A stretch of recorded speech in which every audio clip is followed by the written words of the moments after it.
My father called him Bahama Fred when they played cards. And the best thing I can say about Fred is Margot. There's actually so much stuff I had, material in Fred, that we had to cut it down. But we wanted to make sure that we got one person who's a comic and knows Fred very well.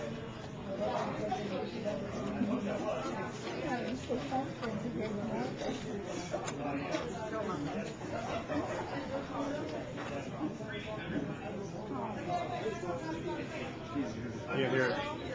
Says clouds again. Fred was born on June 14th, 1946. 45. Was it 45, Fred? I can't remember anything about it. He was dropped on his head on December 8th the following year, and therefore that explains everything else that's occurred to him in life. Childhood went very fast for Fred. I think it was because Dad and Mom saved the best for the last, and I came along. But this isn't about me. In fact, he was sent to military school.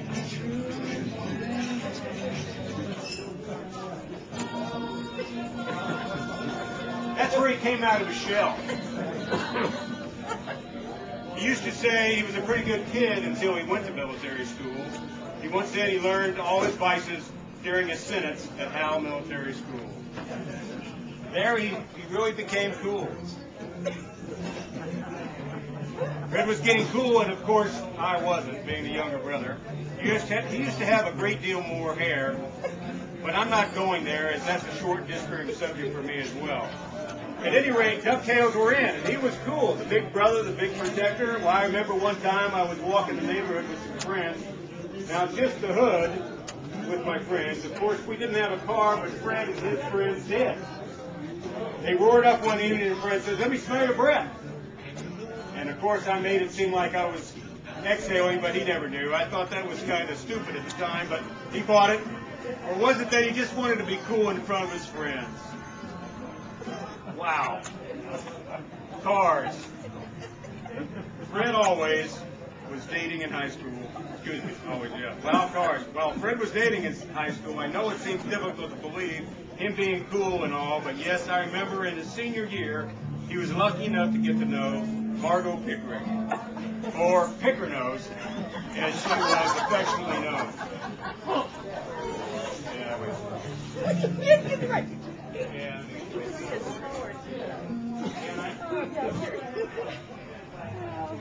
It was funny when you did it earlier. If anybody's taping this, I don't think you want to know. We're Elon's here.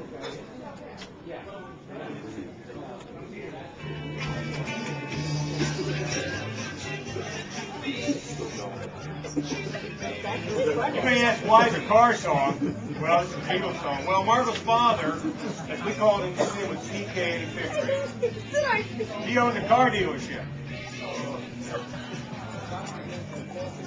Fred had what was a red Mazda, right?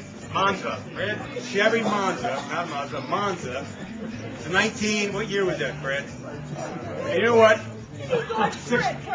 63.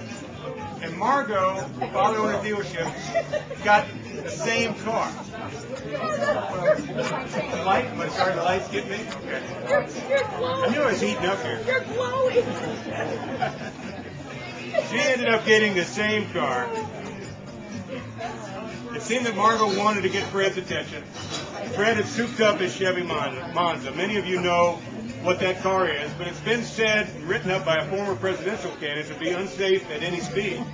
Back to the plot. Fred's Monza was a burgundy rear-engine six-banger, six-cylinder for you young people. To make it real loud, he purchased dual mufflers that had little guts and a lot of rumble. In fact, Dad got so upset with Fred, we had to stuff steel wool in the pipes with a broomstick to quiet it down. Oh, for some of you, steel wool was not used in the suits we had to wear to church and stuff. That was a different wool. Anyway, Margot got her father to order that exact car, as I said, just to get Fred's attention. She got it all right. Actually proved the former presidential candidate was right. One time she was taking more drinks over here. He was taking a turn on Salisbury Street, went over the curb and slipped it. flipped the card, gave 10 cards to Fred.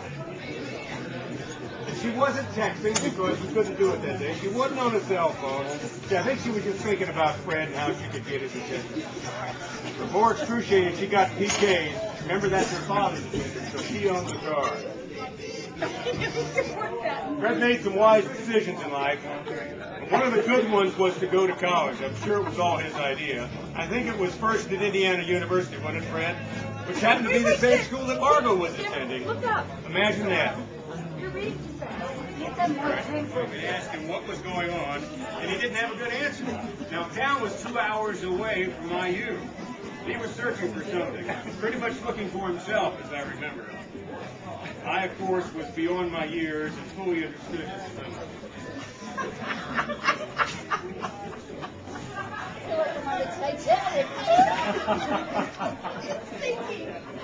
As Fred was making some left and right turns in life, he got a bit caught up in the peace movement. I remember one time he was fighting hand-to-hand combat with a typewriter and spinning the radio frequency dial listening for bad guys. And Fred was at home on weekends having fun at the lake while I was overseas fighting for my country. Dad had asked Fred to paint the dock at the lake white. Well, Fred had another idea. He painted a huge peace sign on the shed at the water's edge. Well, sorry, Vic. No, I'm just trying to get this all out. There it is. I'm sorry. Fred, buy them a beer. Cosmos for everyone. Yeah.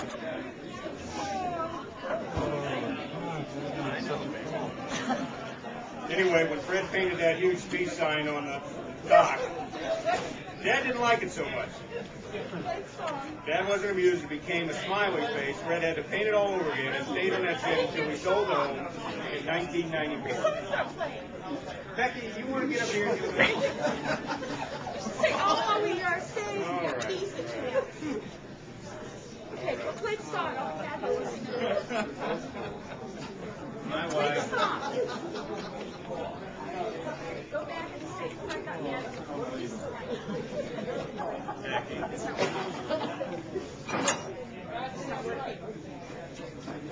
can sing it. No. Anyway, go on. Margaret was strong, though. While Fred was trying to find himself, she held on to her goal. Really? Well, the drama continued. Fred started school at Ball State and joined his second fraternity. It wasn't long until after that, but Margot was attending Ball State as well. Land of confusion. Oh, my gosh.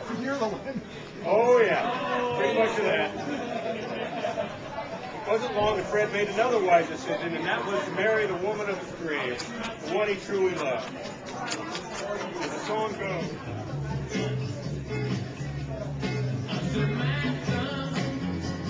And he thought, well, it's just like a woman, as Bob Dylan used to say.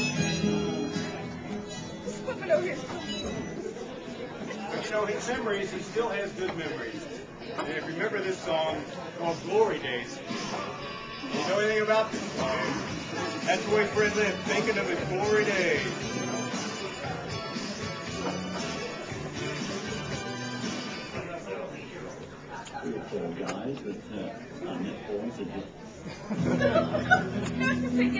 That was John Lennon.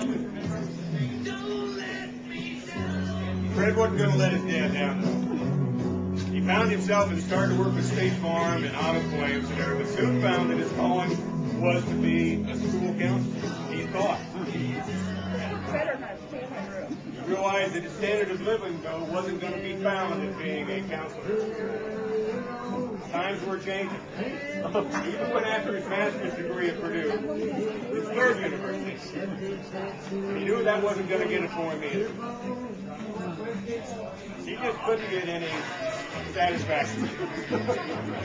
So Dad talked to Fred.